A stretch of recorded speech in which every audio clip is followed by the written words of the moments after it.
What do you think when I say save the princess? Maybe something to do with the Demon King and thrilling adventures or awesome journeys or something like that. Close friendship, something cliche. Have you ever thought about it like this? Or this? Or this? From the creator of Blame, Tower Dungeon is an adventure fantasy manga that revolves around, yup, you guessed it, saving the princess. But not in the way you expected. It has elements of more like a Souls game, that you got weird looking creatures, a whole new world for you to experience, and much more. So, without further ado, let's begin. We are immediately confronted with a woman garbed in unusual robes confronting her father, a grotesque being that eventually reveals itself to be wearing her father's skin, a necromancer of sorts, who kidnaps her and takes to the skies.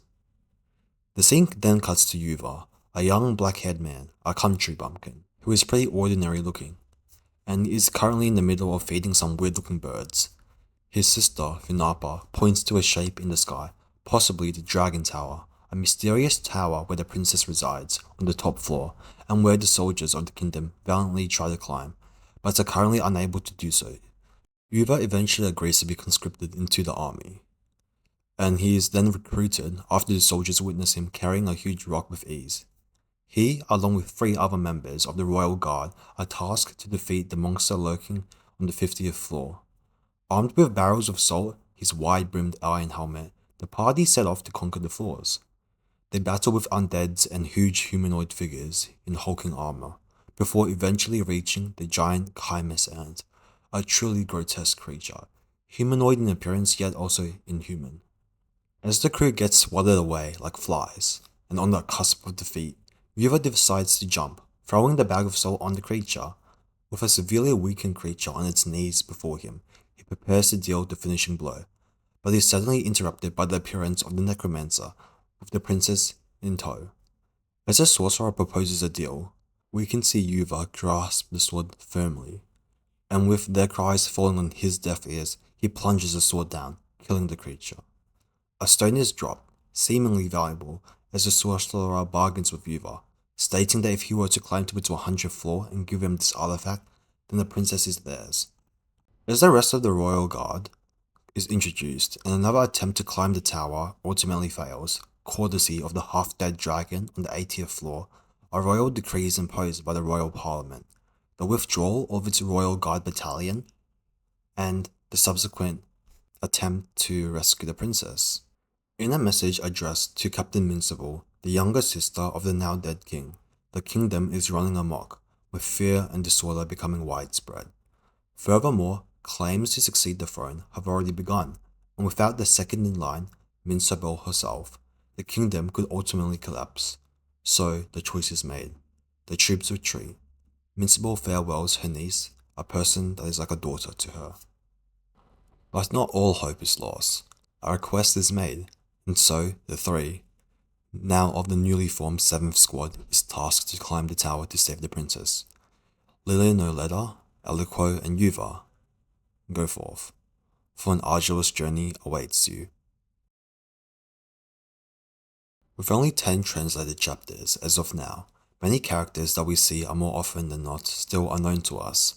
However, we do know 3. Yuva, a country bumpkin who has no experience of climbing the tower, Eliquo, and Leonoleda. So I'll focus on Yuva.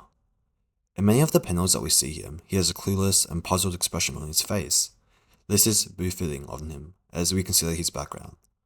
Coming from a village where he only knew farming, when we see conversations between him and other members of his squad, he lacks the intellectual capabilities to discern what they are saying and grasp what they are asking him to do. However, this does not detract anything away from him. I would say it even elevates him, as his desire to save the princess is a pretty noble goal. And with a background like his, it is pretty bold of him to actually try and do this. I find it even comical as well. In panels where there's heavy dialogue between the 2 other party members, his very simple drawn face just staring at them lightens the whole mood of the situation. He's just like, I don't understand what they mean, I might just keep walking. He's more of a I'm just happy to be here sort of person.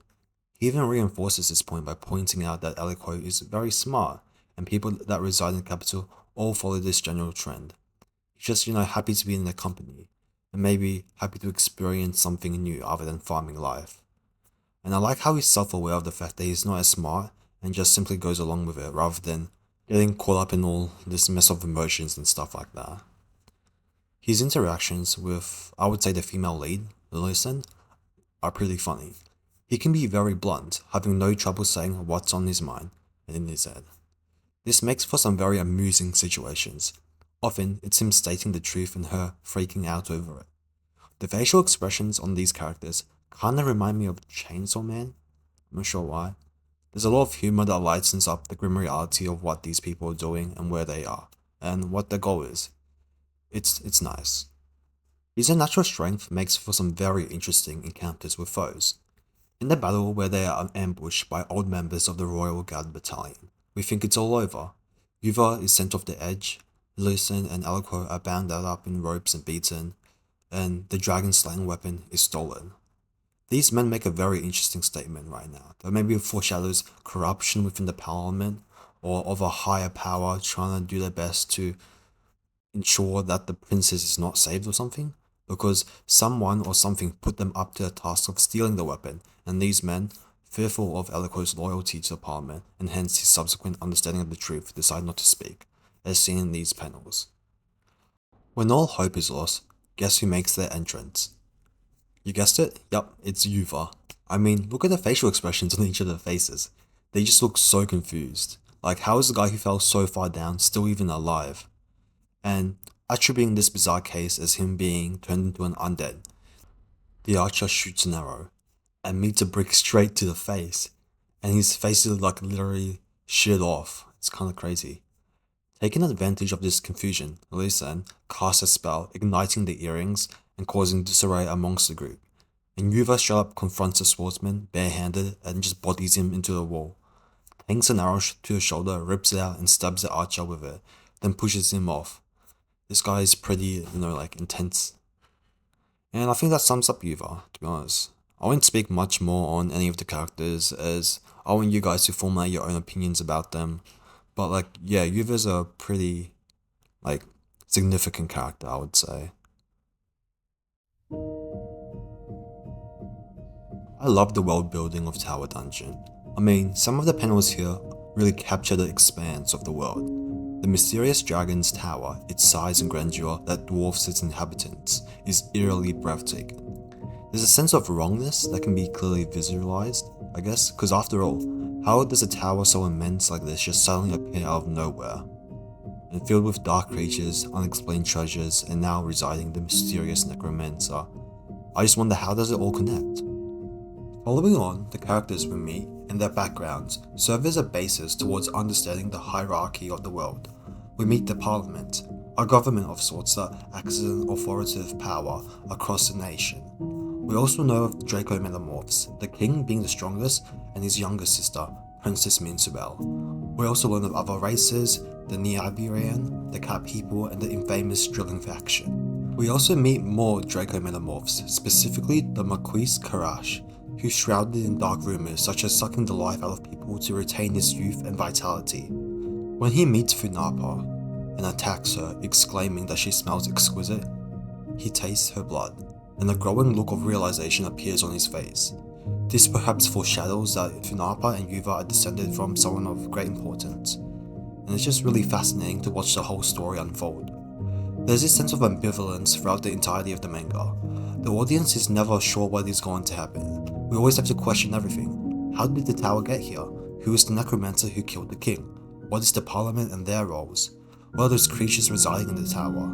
With only 10 chapters, many of our curiosities are left unanswered, and with the group approaching the 80th floor, only 20 floors left till the 100th. I'm hoping that more will be unveiled soon. And that's wraps for now. Dungeon Tower is truly an enjoyable read, so please check it out when you can. Thank you, have a good day.